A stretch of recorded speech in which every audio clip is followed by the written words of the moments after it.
నల్గొండ జిల్లా డిండి మండలం గోనబోయినపల్లి అనే విలేజ్కి సంబంధించినటువంటి ముగ్గురు గొర్రెల కాపర్లు డిండి వాగు ఎక్కువ అవటం వల్ల ఆ వాగు మధ్యలో చిక్కుకుపోయి దాదాపు 10 రోజులు దాటిపోయింది. సో ఆ విషయం తెలుసుకున్నటువంటి ఆర్డీఓ అలాగే తహసీల్దార్ గారు ఇద్దరు కలిసి వాళ్ళకి డ్రోన్ ద్వారా ఫుడ్ పంపించారు. అక్కడకు వాళ్ళని తీసుకొచ్చేందుకు కూడా ప్రయత్నాలు సాగుతున్నాయి. ప్రస్తుతం మనతో పాటు లైవ్ కాల్లో అందుబాటులో ఉన్నారు శ్రీనివాస్ గౌడ్ గారు, ఆయన తహసీల్దార్. అక్కడ ఒకసారి ఆయనతో మాట్లాడదాం. సార్ నమస్తే అండి. నమస్తే అండి, చెప్పండి. సార్ శ్రీనివాస్ గారు, ఈ గొర్రెల కాపర్లు ఎప్పుడు వెళ్ళారు, ఎందుకు అలా చిక్కుకొని పోయారు, వాళ్ళని తీసుకొచ్చే ప్రయత్నం ఏమన్నా చేస్తున్నారా?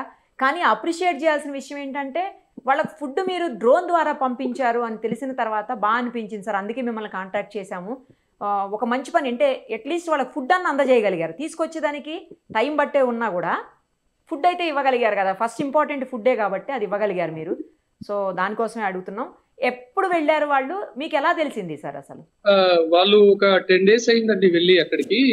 మా దగ్గర గోనబోయినపల్లి విలేజ్, డిండి మండల్, నల్గొండ జిల్లా. వాళ్ళు బేసిక్ గా వాళ్ళు గొర్రెల కాపర్లు.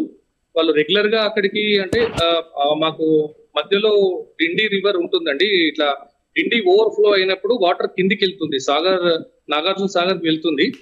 నిన్న మొన్న కురిసిన వర్షాలకు బాగా ఎక్కువ వరద రావడంతో వీళ్ళు 10 రోజుల క్రింద వెళ్ళారు. వాళ్ళు 300 గొర్రెలు మేకలు వాళ్ళ దగ్గర ఉన్నాయి. అవతల side Nagar Kurnool district Siddhapur, Achampet division Siddhapur village side అటు వెళ్ళారండి. అది కొండ ప్రాంతం. బాగా ఈ వాటర్ మధ్యలో వెళ్తుంటుంది, ఓవర్ఫ్లో బాగా ఎక్కువ ఉంది. వీళ్ళ దగ్గర సరుకులు కూడా ఉన్నాయి తినడానికి. 10 రోజులకు సరిపోను అన్ని ఉన్నాయి. వాళ్ళు నెల రోజులు అట్లా వెళ్తుంటారు. వెళ్ళినప్పుడే నెల రోజులు, నెల 15 రోజులు అట్లా వెళ్తుంటారు. సో వాళ్ళకి ఫుడ్ అనేది అయిపోయింది. వాళ్ళు ఫుడ్ అయిపోతే అటు చివరి నుండి ఇక్కడికి మధ్యలో వాటర్ పోతున్న ప్రాంతానికి సుమారుగా ఒక 1/2 kilometer ఉంటుంది ఆ వాటర్ పోయే రేంజ్. ఆ ప్రవాహం ఎక్కువ ఉండడం వల్ల మనకు వీళ్ళు రావడానికి కుదరలేదు. అంటే వాళ్ళు రావడానికి కూడా ఏం ఇంట్రెస్ట్ చూపలేదండి. మేము అడిగాము, మేము తీసుకొస్తాము మిమ్మల్ని, మేము బోట్స్ ఏర్పాటు చేస్తున్నామంటే మేము రాము, మేము ఇక్కడే ఉంటాము, సరిపడా ఫుడ్ మాత్రం పంపించండి. అంటే బియ్యము, మనకు నిత్యావసర సరుకులు, కూరగాయలు అవి ఉంటాయి కదా. వాళ్ళు మేము ఇంకా ఒక 15 రోజులు ఇక్కడే ఉంటాం, మేమేం రాము, మా గొర్రెలు అన్ని ఇక్కడే ఉన్నాయి, అవి దాటించలేము, ఇప్పుడు మేము ఇక్కడే ఉంటాం. అయినా నెల రామంటున్నారు, మేము ఇక్కడే ఉంటాం, మాకు తినడానికి పంపించండి అని చెప్పారు. ఓకే, అదే గొర్రెలు అంటే వీళ్ళు వచ్చేస్తే గొర్రెలు రావడం ఇబ్బంది అవుతుంది, వాటిని తీసుకురావడం కష్టం అవుతుందని రామంటున్నారేమో. రామంటున్నారు ఒకటి. వీళ్ళ పీరియడ్ 1 month అలా ఉంటదండి. అటు పోయిందంటే ఒక నెల రోజులు మేపుతారు ఆ కొండ ప్రాంతంలో. ఒక నెల రోజులు, 40 రోజులు అట్లా పోయిండ్రంటే అక్కడనే ఒక నెలన్నర వరకు ఉండి దానికి బాగా పశుగ్రాసం ఎక్కువ దొరుకుతుంది అక్కడ, మళ్ళీ రిటర్న్ వస్తారు. కానీ వాటర్ ఫ్లో ఎక్కువ కావడం వల్ల వాళ్ళకి ఫుడ్ లేదనే సమాచారము నాకు గ్రామస్తుల ద్వారా ఫోన్ ద్వారా తెలియజేయడం జరిగింది. నేను వెంటనే మా దేవరకొండ ఆర్డీఓ గారు రమణారెడ్డి గారికి సమాచారం తెలియజేసిన. సార్ కూడా వచ్చారు. మేము ఒక డ్రోన్, పెద్ద డ్రోన్ ఉంటది కదండి పొలాల్లో పెస్టిసైడ్ చేసేది, ఆ డ్రోన్ మా దగ్గర ఒక విలేజ్ లో ఉన్నది. ఒక పర్సన్, తొక్లాపూర్ విలేజ్ లో ఒక పర్సన్ దగ్గర ఉంటే 1/2 an hour లో ఆ డ్రోన్ తెప్పించాము. ఇమీడియట్ గా అక్కడికి వెళ్ళాము. బియ్యము, సరుకులు ఏవైతే అన్ని సమకూర్చాము. ఒక 4-5 పెద్ద మూటలు, అంటే దాని డ్రోన్ కెపాసిటీ ఒక 15 kg దాకా తీసుకెళ్లగలుగుతుంది.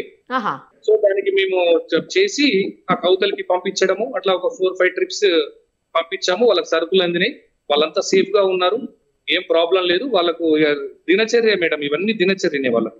మరి ఇప్పుడు వాళ్ళు మాట్లాడాలంటే కుటుంబ సభ్యులతో ఎట్లా సార్? ఇక మాట్లాడాలి అంటే అక్కడ ఫోన్ కనెక్టివిటీ అట్లాంటిది ఏం లేదు. వాళ్ళ దగ్గర ఫోన్స్ లేవు మేడం. సిగ్నల్స్ అయితే ఉన్నాయి కానీ ఫోన్ అట్లాంటిది ఏం లేదు. వీళ్ళు ఒక టైం అంటూ ఉంటది మేడం వీళ్ళకు. అంటే మార్నింగ్ 8కి అట్లా కుటుంబ సభ్యులు ఈ ఒడ్డుకు రావడము, వాళ్ళు అక్కడి నుంచి చూడడము, ఇట్లా సైగలతోటి వాళ్ళకు అర్థమైపోతుంది మేడం ఏంది అనేది.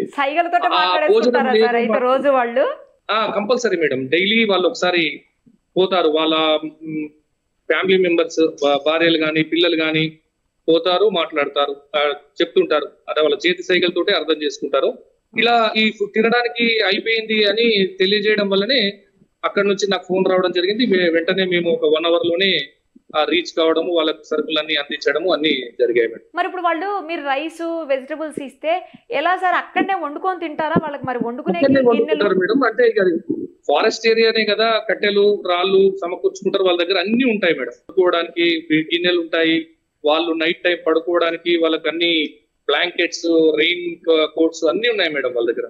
మరి అక్కడ నైట్లో ఉంటే అంటే పురుగు పుట్ర పాములు అలాంటివి, లేకపోతే అది అడవులు కాబట్టి ఆ ఏరియాలో ఏమన్నా క్రూర జంతువులు అట్లా ఏం ఉండదా సార్?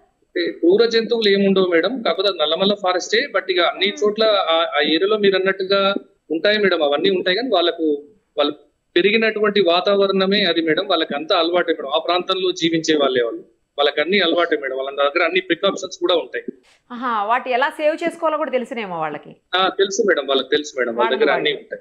కానీ మీరు బాగా రియాక్ట్ అయ్యారు సార్, ఇమ్మీడియట్ గా రియాక్ట్ అయ్యి వాళ్ళు అడగగానే ఫుడ్ అన్ని అవసరం, మెయిన్ ఫుడ్డే కదా కావాలి. ఫుడ్ ఉంటే 1-2 డేస్ వచ్చేస్తారు బయటికి. సో ఆ ఫుడ్ అయితే మీరు ఇవ్వగలిగారు, అది బాగా అనిపించింది సార్ తెలిసిన తర్వాత. అందుకే మిమ్మల్ని కాంటాక్ట్ చేశాము.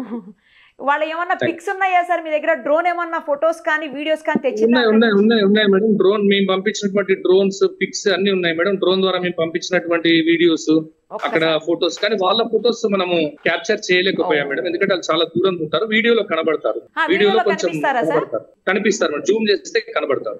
ఒడ్డు నుంచి డ్రోన్ వాళ్ళ దగ్గరికి వెళ్ళడానికి ఎంత టైం పట్టింది, ఎంత దూరం ఉంది సార్ అసలు? మేడం డ్రోన్ చాలా, అది 7 lakhs rupees డ్రోన్ మేడం, చాలా స్పీడ్ ఉంది. అది ఒక 1.5 minute లో వెళ్ళింది మేడం, 1.5 minute లోనే చేరుకుంది అక్కడికి. సూపర్. ఎంత డిస్టెన్స్ ఉండొచ్చు సార్ అప్రాక్సిమేట్లీ అక్కడ నుంచి? డిస్టెన్స్ ఒక 30 kilometer, 1/2 kilometer పై నుంచి కిలోమీటర్ మధ్యలో ఉంటుంది మేడం. 30 kilometer ఉంటుంది మేడం. ఓహో, ఆ మధ్యన అంతా వాటరే ఉందా సార్? అయితే కంప్లీట్ గా ఆ మధ్య మొత్తం వాటరే. ఆ వాగు తగ్గేదానికి ఎంత టైం పడుతుండొచ్చు సార్? మేబీ ఇప్పుడు వర్షం మళ్ళీ పడకపోతే మాత్రం ఒక 4-5 days లో ఫ్లో తగ్గుతుంది మేడం. మనిషిలో నడిచి రావడానికి వీలవుతుండొచ్చు. ఓకే. మరి నైట్ బాగా వర్షాలు పడుతున్నాయి కదా, అదే మేడం, వర్షం తగ్గితే గానీ ఆ వాగు తగ్గుతుంది అంతే.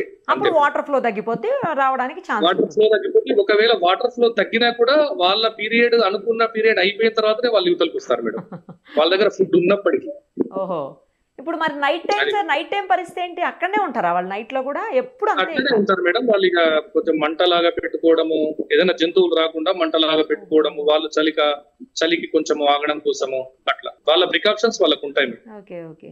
మరి స్నానం అవన్నీ ఇంకా చేయరా సార్? చేస్తారు అంటే ఉంటది కదా మేడం, ఒడ్డు ఉంటది, వాళ్ళకి అన్ని ఎక్కడెక్కడ ఏం దొరుకుతాయి ఏంటి అని వాళ్ళు భయపడతారు. అక్కడ నుంచి అనువనువు తెలుసు మేడం.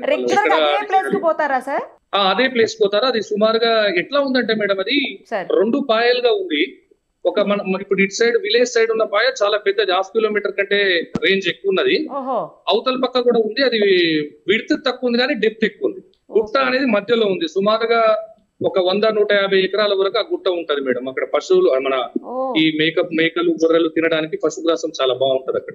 అప్పుడు ఆ గుట్ట మీద వీళ్ళు ఉన్నారు అన్నట్టు. అది ఫ్లాట్ గానే ఉంటది గుట్ట. అక్కడ పంట పొలాలు కూడా ఉన్నాయి, వ్యవసాయం చేసుకునే వాళ్ళు కూడా ఉన్నారు. కానీ ఈ వరదలు వస్తే అటు ఇటు పోవడం కష్టం అవుతుంది.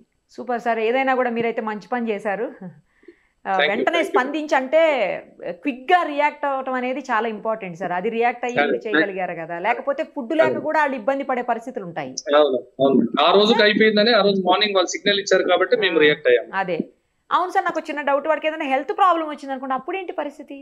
వచ్చేస్తారు మేడం, యువతలకు వచ్చేస్తారు. ఇట్లాంటి సైక్లోన్, ఇలాంటి ప్రాబ్లం ఉన్నప్పుడు కొంచెం ఇట్లాగే మనం రిస్క్ తీసుకోవడము, ఏదైనా పుట్టి ఏర్పాటు చేయడము, అట్లా చేస్తాం. మొత్తం ముగ్గురా సార్? ముగ్గురు ఉన్నారు. Okay, thank you sir, thank you so much for the information. Thank you.